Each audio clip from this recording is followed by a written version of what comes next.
La ONU alertó sobre el impacto del narcotráfico y el crimen organizado en América Latina. Es la peor región a nivel de homicidios. En diálogo con Infobay, Candice Welsh, representante de la Oficina contra la Droga y el Delito para la región andina y el Cono Sur, se refirió también a otros desafíos como la corrupción y el aumento de la producción de drogas sintéticas.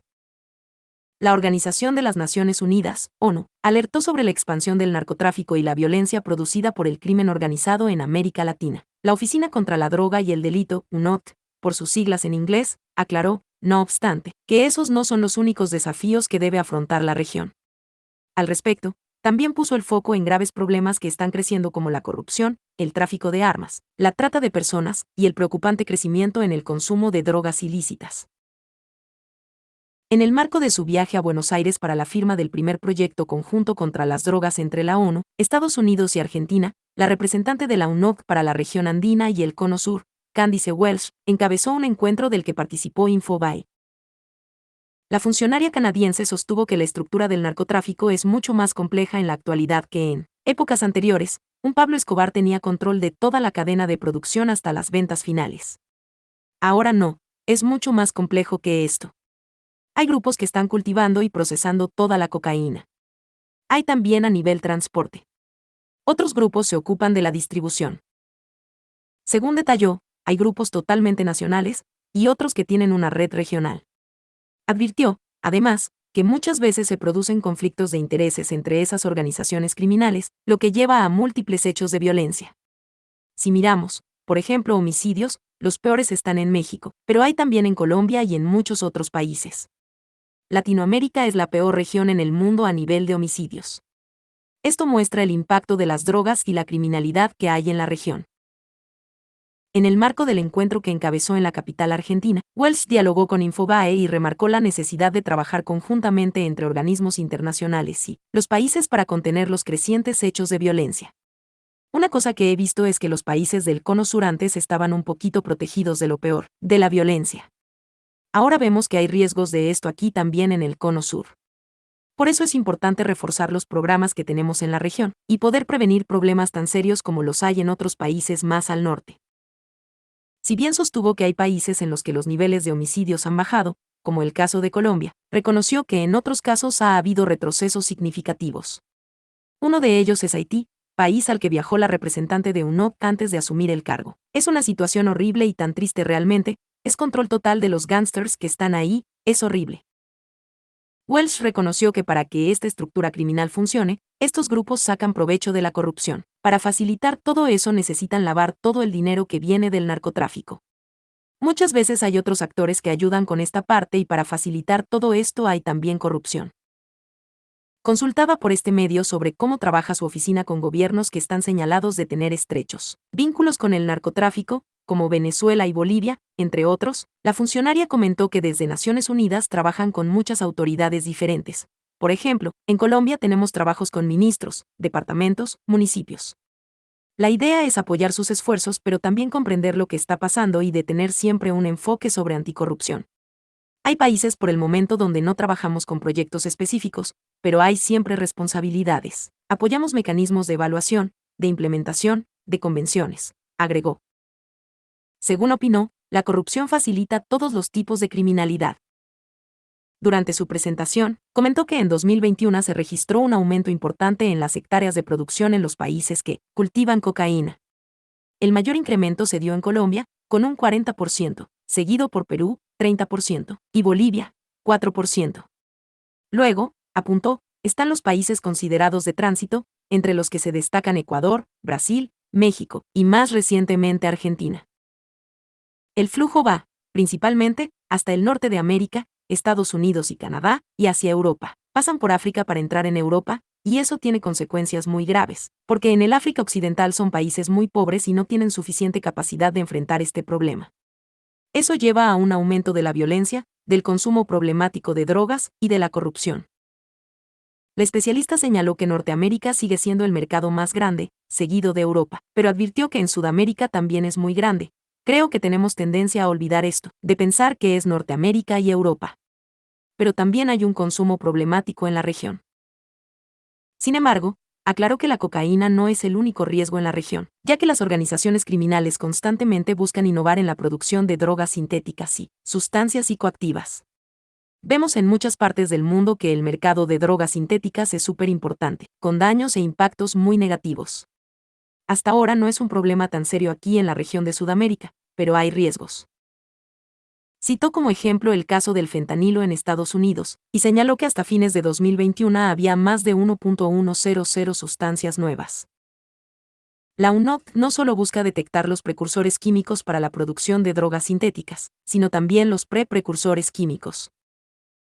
Por su parte, Welsh aclaró que el problema de las drogas no es el único desafío de la región, sino también la lucha contra la delincuencia organizada transnacional.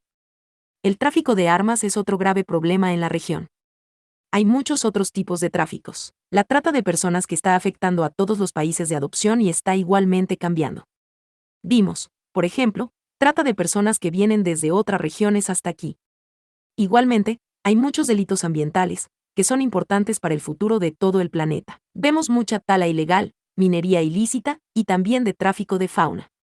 Todo esto tiene un impacto terrible en la región, añadió.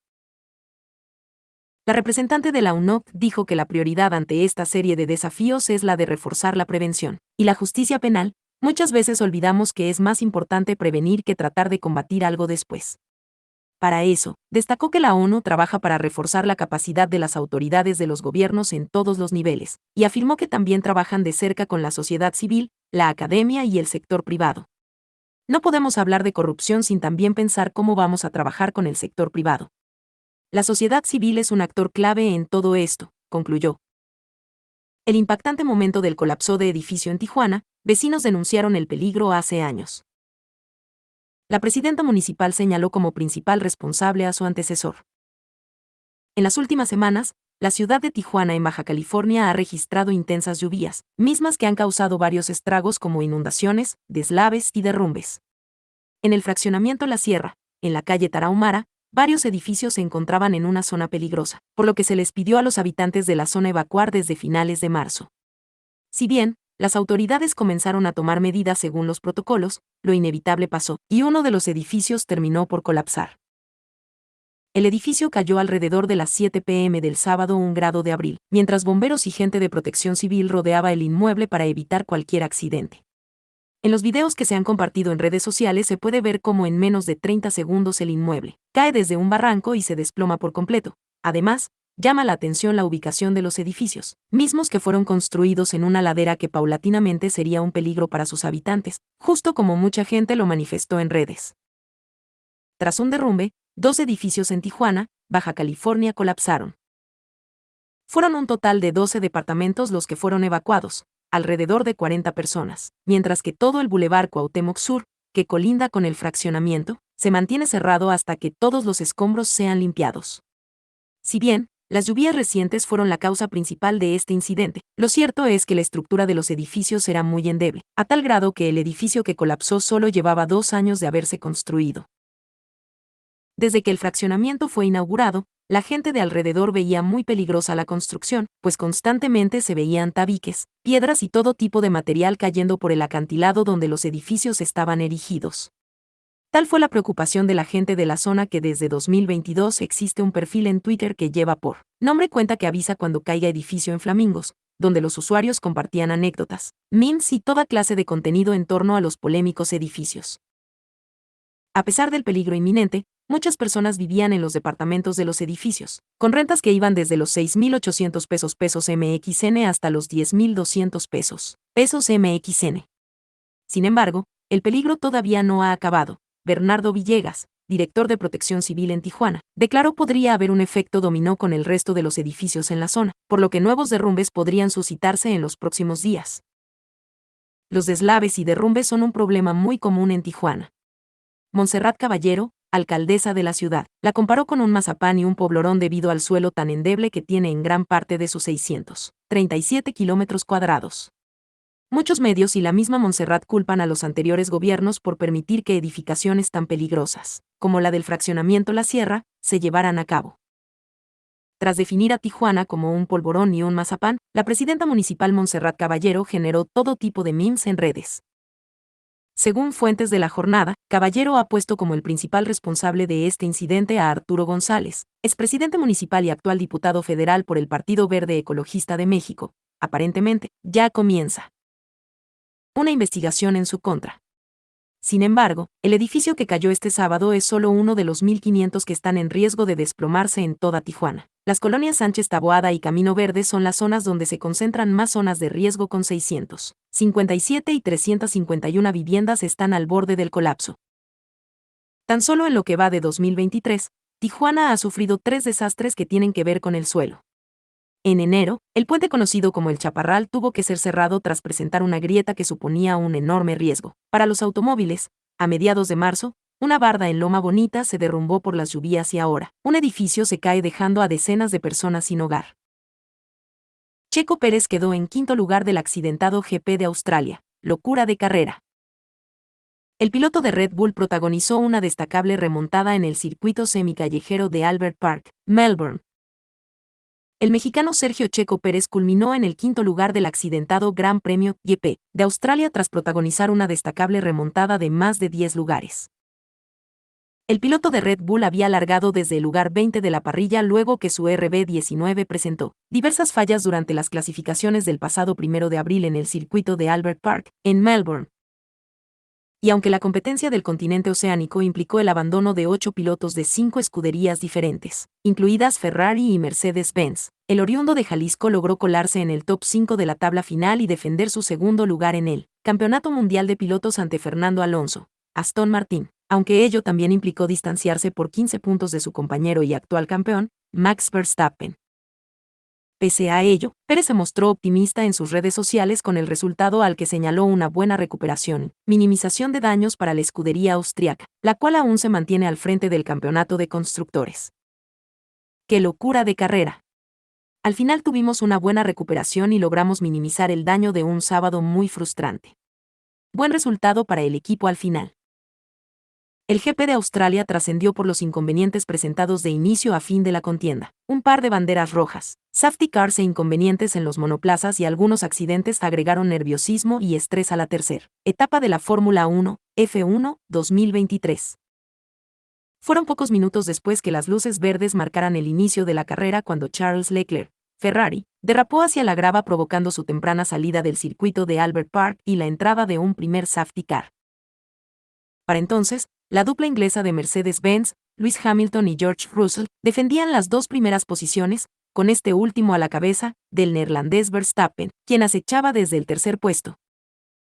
Sin embargo, una adelantada entrada de Russell a los pits le quitó el liderato de la competencia con dificultad para recuperarla ante la entrada de un segundo safety car y posterior primera bandera roja por el incidente de Alex Albon, Williams, en la vuelta 7/58. El piloto de Williams derrapó y abandonó el Gran Premio de Australia. Lamentablemente, el británico no tuvo la suerte de su lado ya que abandonó la competencia en la vuelta octubre de 58 por una falla en su motor, del cual emergió humo y algunas llamas. Ambas salidas favorecieron al mexicano Checo Pérez, quien para entonces ya había subido hasta el 13º puesto con miras a colarse en la zona de puntos, misma a la cual logró ingresar en la vuelta 23/58 tras rebasar sin problema alguno a Yuki Tsunoda, Alfa Tauri, Oscar Piastri, McLaren y Nico Hülkenberg Jazz. En tanto, Max Verstappen ya se había adueñado del liderazgo tras superar con facilidad a Hamilton ante quien aumentó rápidamente la distancia, provocando que el británico volteara su atención al tercer lugar ocupado por el asturiano de Aston Martin, Fernando Alonso. Las siguientes vueltas se llevaron a cabo con relativa calma y Checo Pérez logró arrebatar a Lando Norris, MC Leren, el séptimo puesto de la competencia para la vuelta 43/58. No obstante, la carrera dio un giro de 180 grados por el safety car y bandera roja decretados tras el aparatoso accidente de Kevin Magnussen, donde uno de sus neumáticos salió volando junto a varias piezas del ring. Esto tan solo a 4 vueltas de terminada la carrera, es decir, a la 54/58. Así pues, los pilotos se prepararon para jugar al todo o nada en las 2 vueltas restantes. Pero el relanzamiento de la competencia, realizado desde la parrilla de salida, provocó una serie de accidentes que terminó por dejar fuera a la dupla de Alpine, Pierre Gasly y Esteban Ocon, Nick de Vries, Alfa Tauri, y Logan Sargent, Williams. Checo Pérez resultó ligeramente afectado luego que una desviación a la grava lo bajó hasta el 11º puesto, es decir, 4 puestos más abajo. Así